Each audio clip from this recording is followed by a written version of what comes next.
got it all memorized. So between Holly telling me that this is going to be an action, she pointed at us, Steve, and then Bill calling me a global citizen, the pressure is on. Good morning, and you've heard most of the introduction. Founded Aurora about 30 years ago. 2000s took it to cybersecurity, rapid growth, and then sold in 2021.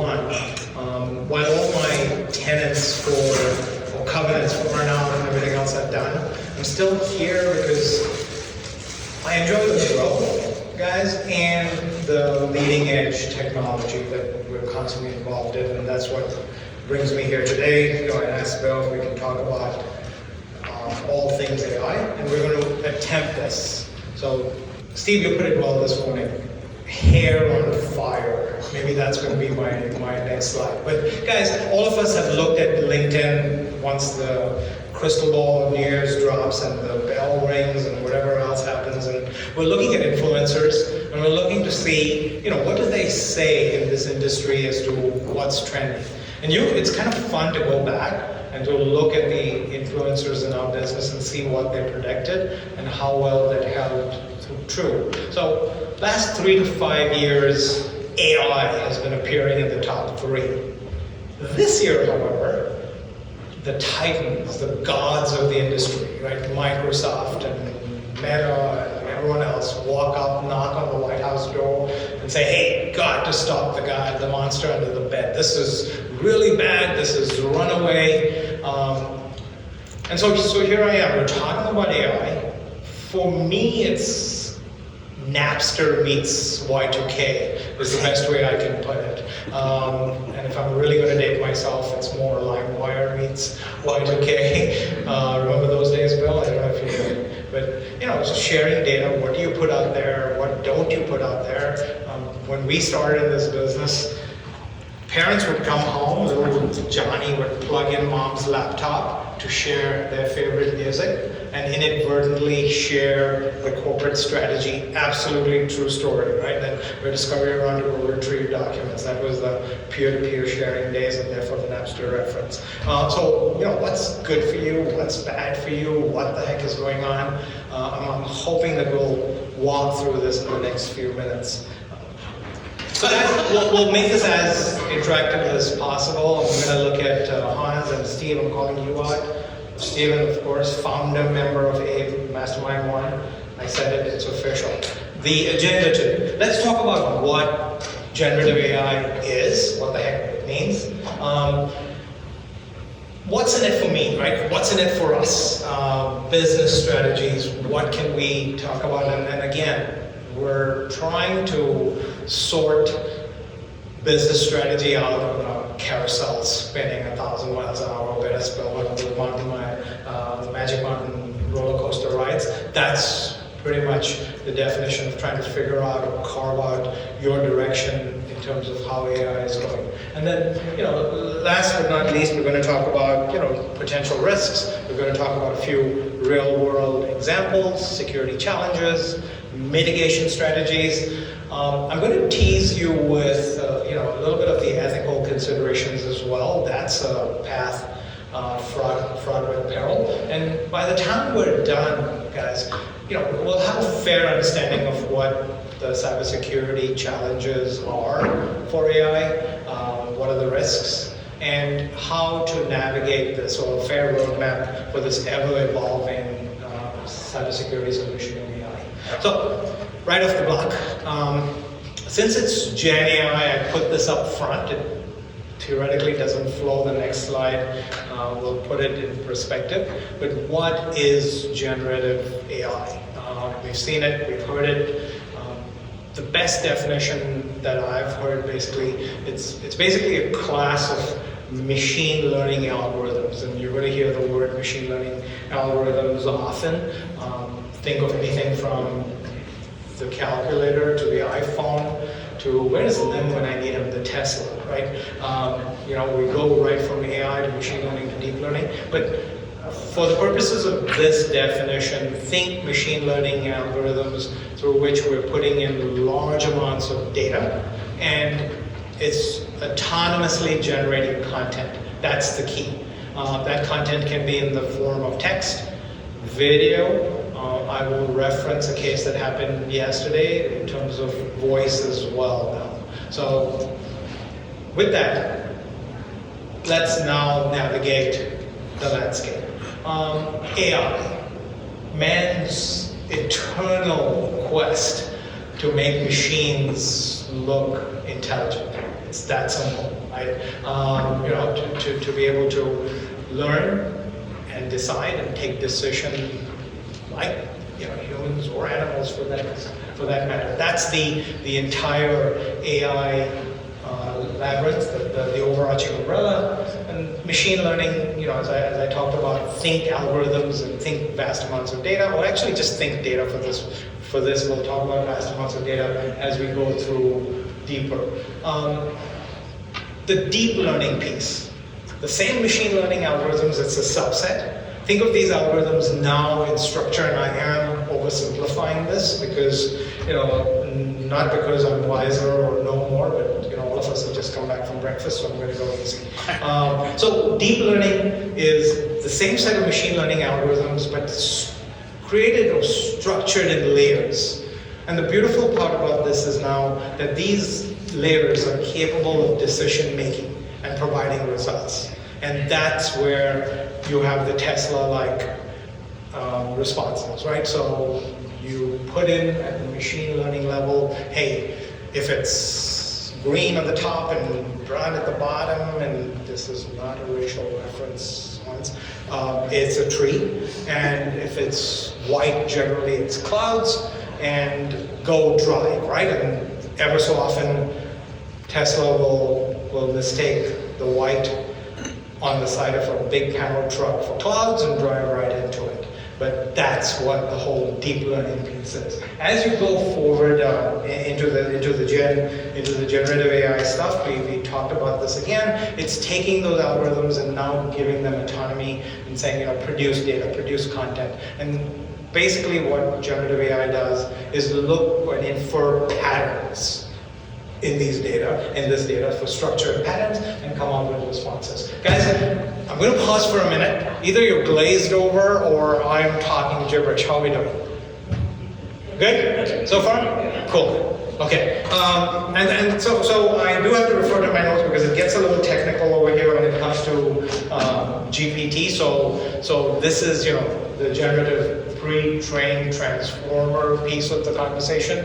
And basically, again, one of the very simple definitions is, it's transformative architecture. And here you're again looking at those large volumes of data that I keep talking about, but you're looking for long-range dependencies, you're looking for contextual relationships, and this is where we now start approaching where we are today, which is, ChatGPT 3, 3.5, and 4, where you can come up to the application and ask questions and have deep, insightful conversations. Remember, guys, it all starts with a prompt. Okay, it's pretty cool that to get started as of now, these are not self-starting systems. There's a prompt and it says, hey, what would you like? So, armed with that, let's talk about some data. And I've got a couple of data guys in the room. Here's the business proposition. Here, hopefully, is the slide that pays for your Nashville visit. Let me start with the one fact that, any organizations that are data-driven outperform their competitors by 20%. And Hans, you are the data guy only because I want some interaction in this session. What do you think? That stat is actually low. It's more like 56%. 56%? Yeah. Wow. Okay. Yeah, well, 20% is what I found, but that's pretty impressive, right? So this is you. This is your vendors, your customers. This is the data ecosystem, and this is why we pay some attention to the data. Moving along, today, 67% of organizations don't have a firm, and I find that number really hard to believe, but I promise you I have the sources cited here. That 60% of enterprises do not have a data strategy, which is kind of crazy in this day and age. Moving along, today, 83% of enterprises claim to have an AI strategy. Now, I don't know if this is because they want to be cool, or because if they really do, or because, Steve, you're nodding vehemently. Because they want to be cool. They want to be cool, right? So you touch it and it's AI, right? What's coming up? 2024 predicted that 60% of data, synthetic or real, is what we're looking at. Let's talk about 2025. 175 zettabytes of data. Ladies and gentlemen, a zettabyte, 1,000 billion. So that's 21 zeros. That's a lot of zeros, Now, there's always this biblical saying that there are as many stars as there are grains of sand on the beaches of the world, right? Apparently someone counted, guys, and there are 1 zettabyte of grains of sand in our world. Okay, so take that. We're talking 175. That number was 10% about 10 years back. When we started tracking about 15 years back, we had 2 zettabytes of data. That's really what I'm not here to talk about. What I want to talk about is that 38% compounded annual rate. Dom and I work for the same company. We're branded cybersecurity. I'm proud and puff my chest up with the fact that I'm a cybersecurity guy. Can anyone guess what's the compounded growth rate of cybersecurity in our cybersecurity industry today? Steve, pick a number. 11%. Yeah. And we just started. I mean, barely yesterday we were all proud that we're cybersecurity guys and we can do strategy and do all this fancy stuff and remediation. Cybersecurity is at 11%, bottom of the pile. Move one up, your business, Hans. Analytics. Any idea what the compound growth rate is at the moment? Slower than 38%. Definitely, heck yeah. Give me a number. 13. Okay, yep. Cloud, a little above that at 14. IoT is bringing up the rear at 19%. And so, it's that roller coaster, right? Here you are, this is what is happening, this is a sign of our times. And like I said, let me take you back to New Year's Eve, where we were barely could spell AI if we were given more offers, right? So that's how fast this stuff is moving. So we're going to talk a little more about, hey, what's AI? What's the use of AI? I promised that we're going to look at AI today. As for what's happening in the world today, we're going to talk about some fun applications and the creative use of AI. So, again, this slide was probably outdated the moment we did it, right? Just yesterday, our marketing guys are talking about some product called Synthesia. Where you imagine a graphic and it does it. I tried it on the plane here and it is phenomenal. I don't know if any of you have used it, but some pretty amazing graphic stuff where you walk up and you say, look, I want a blue moon and a low tide and a pink polka dot rain, and it does it for you, right, within seconds. So dream with me for a minute, right? You've got your smartwatch, you've got your phone, you've got your apps, right? Yelp and whatever else, DoorDash and all of that. Imagine all these systems talking to each other and identifying patterns. Hey, it's a Friday evening. Philip's heart rate is starting to slow down a little bit because we're done with all our deals for the week. And it's trending my eating patterns for the week and seeing that I've had a lot of processed food. And then pull up Yelp and it suggests, hey, you know what, how about let's go with a nice cozy dinner for 2, and here's what I suggest. Systems like these are in the works today. Yelp is looking at adding on AI to trend your ordering and eating habits and to say, look, you know what, I feel to a high degree of certainty this is what you'd like to have, and it's going to be Chinese for lunch. So we're moving fast in a rapid space. A lot of companies are either organically creating AI solutions that I'll talk about when we talk about the creativity and the mitigation in terms of cybersecurity, but a lot of other organizations are adopting AI and putting a layer of AI over. Questions, comments? So, coming to a disty near you. This is real. Okay. I have a version of this coming up. Please. I have a version of this coming You up. do? as well. Yeah, I Okay, do. cool, right? So, we didn't do a cut and paste here, guys. This is exactly what's happening. Everyone wants that 83% of we have AI strategy. This is what's coming to you, your vendors, your customers, your mastermind peer groups. It's coming to us if it hasn't already.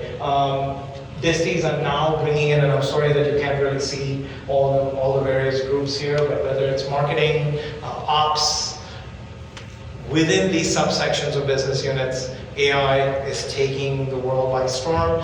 For sure, it is going to affect your favorite distie and the way they portray vendor relationships and your strategies as you interact, right? Tiffany Bova is going to talk here tomorrow. So Tiffany Bova is still with Salesforce, right? Yes. Yeah. So Tiffany Bova says this brilliantly. She says, listen to your customer, and they're going to give you your 5-year plan. Of course, Henry Ford said, if I had to listen to my customer, I would have invented a faster horse, but that's for another conversation. Here it is, right? I mean, all you're going to do is send out that survey and ask your customer, what are they thinking? What's the conversation they're having? And what do they feel about AI? I promised you a few fun applications. Here's one. Google's DeepMind, and yes, you can Google this. So DeepMind has identified or categorized 71 million missets variants. And of that entire data set, 79% of that has been worked out for either pathogenic or benign. The humans have to validate this, and they're at a 0.1% catching up, right? It's stuff like this, and I'm sorry to say that we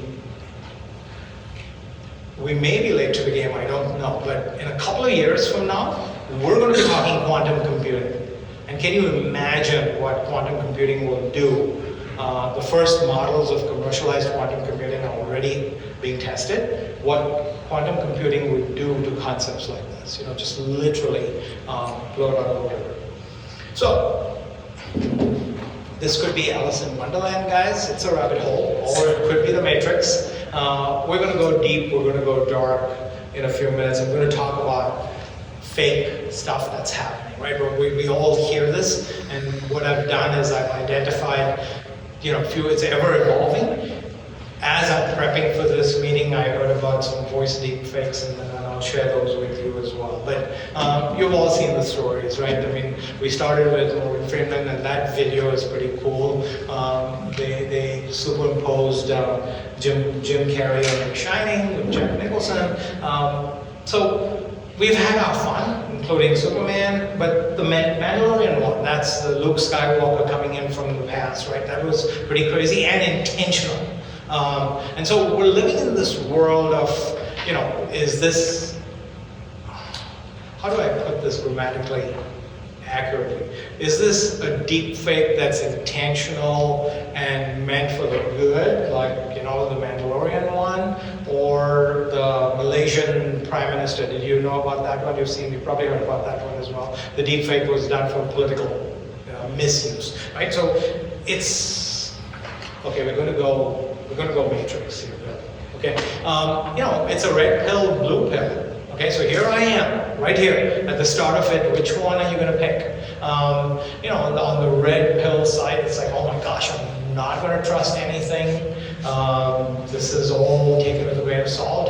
It puts us cybersecurity guys solidly in business. We're going to talk about some of the solutions that Aurora is looking at in a couple of minutes.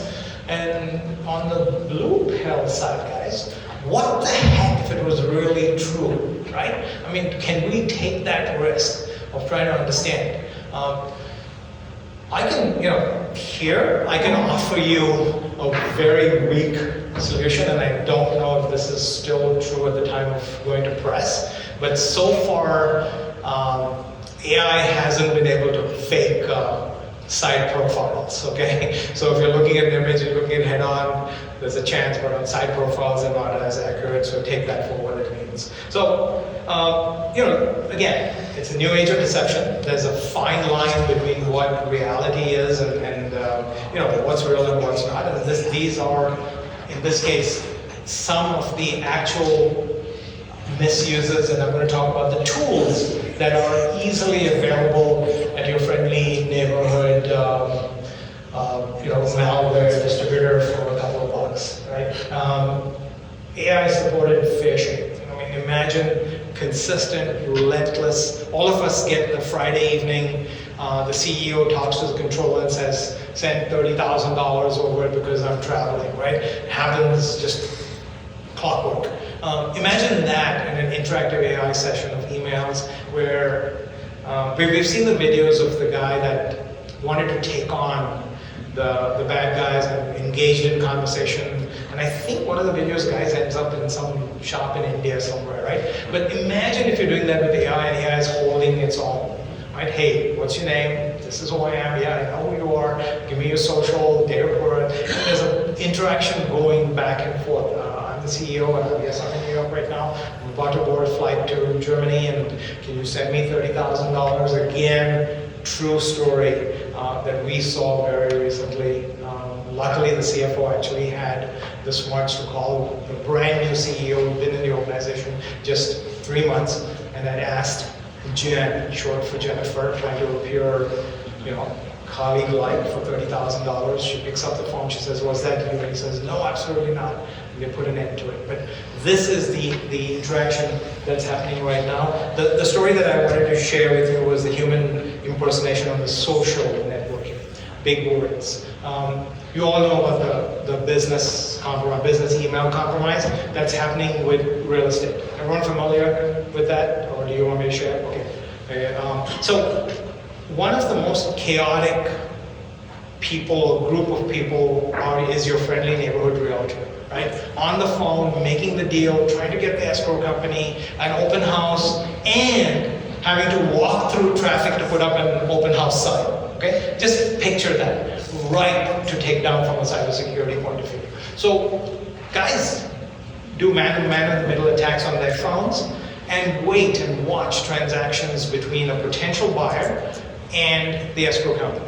And they wait till that moment that the deal's done, the house has been identified, and now the buyer tells the seller, "Hey, it's time for you to put your $100,000 down payment in."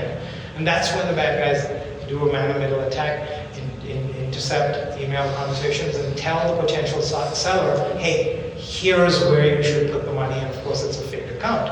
$100,000 down that even the FDIC cannot insure because it was voluntary. The seller voluntarily put the money in the bad guy's account. There is nothing you can do about it. And this is why if you've had a real estate transaction in the recent past, your escrow company is vehement about the fact, in fact, printed in red saying, make sure you call, you get the number on the phone. Well, I've got some bad news for you guys. Voice deepfakes, as reported in the New York Times yesterday, are getting highly successful. So imagine having a conversation with a machine. Hey, banker wants to verify, yeah, my name's Philip de Souza, here's my social security, here's the last four, here's the date of birth, data that's frequently available on the dark web, right? So Don has a vendor that's pretty fun, secure networks on the East Coast, that every morning wake up and look at a list of all their customers to see what's on the dark web. And this is part of the service that they offer. So there's a ton of data out there. Put that together with voice deepfakes, and we've got a few problems on our hands. Popular examples, and again, we are in the nascency of this whole exploit, right? So Worm GPT, and I wish I had my local marketing guy could use some of this stuff to get us, a little more popular selling cybersecurity. But Worm GPT is the prolific emailer, right? This is the one that sends out emails, has the interactions, responds. Bad guys use it very well. This is interactive and responsive. So this is deep learning models here. Poison GPT is used for social media campaigns. So multiple fronts, sending out fake instances. And I'll talk about a White House test that was done in DEF CON in Vegas a few months back. But you roll up to the application and you say, look, today I want to tell the world that birds aren't real. Okay, and it'll go. I'm not kidding. There is actually a guy on a whim. Has anyone heard about this? Have you? Yeah. So on a whim, right? He put up a couple of billboards, I believe, that said birds aren't real. And before you know it, he's got they're drones by the feds. And he's got a bunch of followers, right? It's true. There's a sucker born every minute. And it's a whole thing. It's a whole conspiracy theory thing on the internet. But now imagine that put through sophisticated deep learning algorithms and now having campaigns that withstand scrutiny. Polymorphic malware is something that we deal with. I wouldn't say constantly, but we're starting to see. It's basically malware injected into systems that evolves to avoid detection. Right? So if you know that we're looking at certain parameters to identify what's bad, imagine those parameters constantly changing on you. Or on me, for example. This was a DEF CON event where the current administration this year actually said, hey, look, you know what, we're going to spend an hour with the hackers and the hacker wannabes and the good guys, and we want you to break any kind of popular app out there, AI app, and they were successful in an hour. They actually created this artificial character called Olga Smirnov and set her free in the social media world. So they were successful. The good news is that recent administrations, and I'm going to steer carefully through the political minefields, but every successive administration is focusing more on evolving technology. That's the best takeaway I can give you right now, and we'll talk a little bit more about that. Is there hope? Absolutely. So there are three tenets, basically, when we come to cybersecurity and AI, and this word is fresh off the press, right? When we're talking about 11% growth in cybersecurity, we're talking about 38% growth, compounded growth in AI. Put that together, and you've got the potentials of a successful business plan. Blockchain is an offering. Right? So we know about this distributed ledger. You're all familiar with how blockchain works. Imagine AI apps that are now certified and registered that are writing constantly to blockchain, and so all movements are recorded. Right? It's kind of an FDA stamp saying, look, this is approved. We're going to talk about collaborative defenses in a second, but the three tenets for me as of the moment: one, knowledge. Right? Just talk about AI, talk about it with your favorite customers, your vendors, or peer groups like this, just so that we're breaking any kind of myth that's surrounding all things deep learning. The second piece is governance, and I've got my slides a little mixed up, but we're going to talk about CISA, which is the Cybersecurity Infrastructure and Security Agency, and what they're doing. So again, there's governance, regulation, and compliance coming faster than ever before into the AI space. And last but not least, this is Terminator-like, but to put the machines up against the machines. So large organizations, Broadcom, am I allowed to plug Broadcom? Bill Peterson, favorite vendor? Right now, Oh, he's thinking. yeah, Trilix? I kind of like the Sophos. Okay. There's a lot Yeah, of like Sophos. Sophos. Okay, cool. So at least Easy to work with. Easy, good. You heard it here first. Large organizations today are looking at DLP as a possible solution because that's basically what it is we're up against, right? It's our favorite HR director putting in all the names of guys that are going to be terminated and saying, draft me a letter to terminate these 21 people, and GPT does it, right? But guess what you've done? You've just put the names of the guys who are about to go. Now, guilty as charged.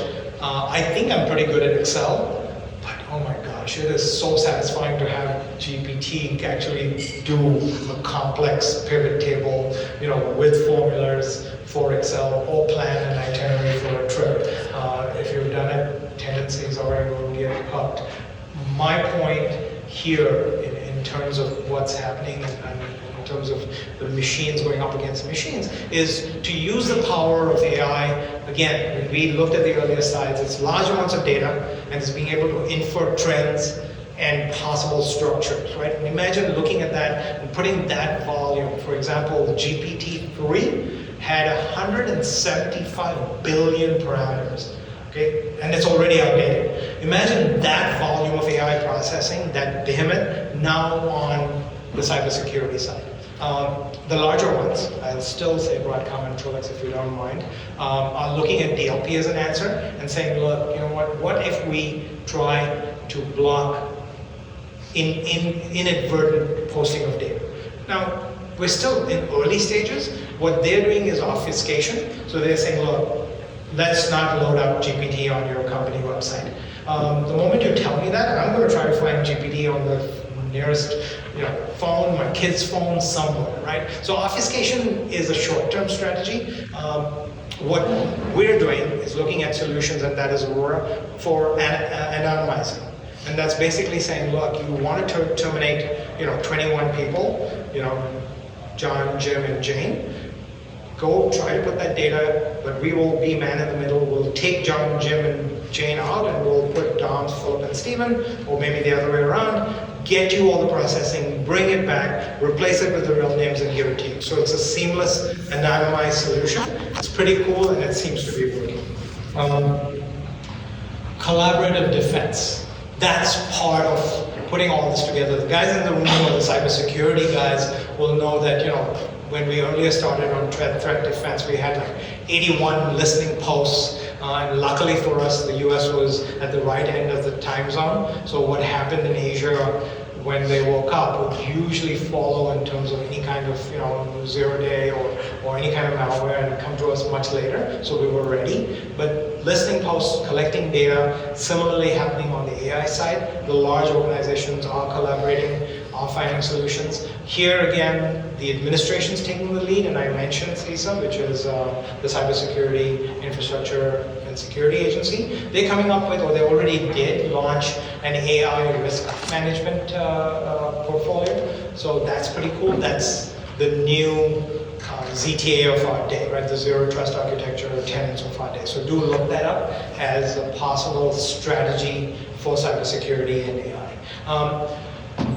I'm going to wander off just for a second, and they'll get me back quickly, right? So what are the ethical considerations? Imagine trying to teach a machine accountability and responsibility. Accountability, that's a hard word. Mastermind groups have spent years trying to figure out how to put accountability in humans. How are we going to get it in machines, right? The same thing with transparency and responsibility. And then about the conversations that are happening right now with SAG-AFTRA and the writers about copyright, right? I walk up to a voice deepfake machine and say, sing me a song, let's do a blend of Bollywood and let's go country because of where we are, right? And I've got rights. What happens to those? So these are serious questions. Last but not least, guys, and the ladies in this room will love this, there's an inherent bias in us. And remember, we're trying to make these machines human-like, right? A quick story. When we come away from events like these, we come away with gifts of high perceived value.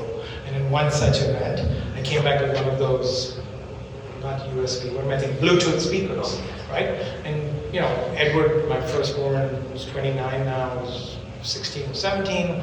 Emily, 21 today, was 5 years younger. And I'm like, hey, Edward, Bluetooth speaker, right? And Emily goes, Dad, why did you offer it to him first? And it's that bias, right? That's a true question. Why the heck did I offer it to him first? But these are the biases and these are the ethical considerations that we have to talk about as we get machines to mimic human-like behavior. So looking ahead, again, I gave you the three tenets that we are currently working on, that I'm currently working on, and that's the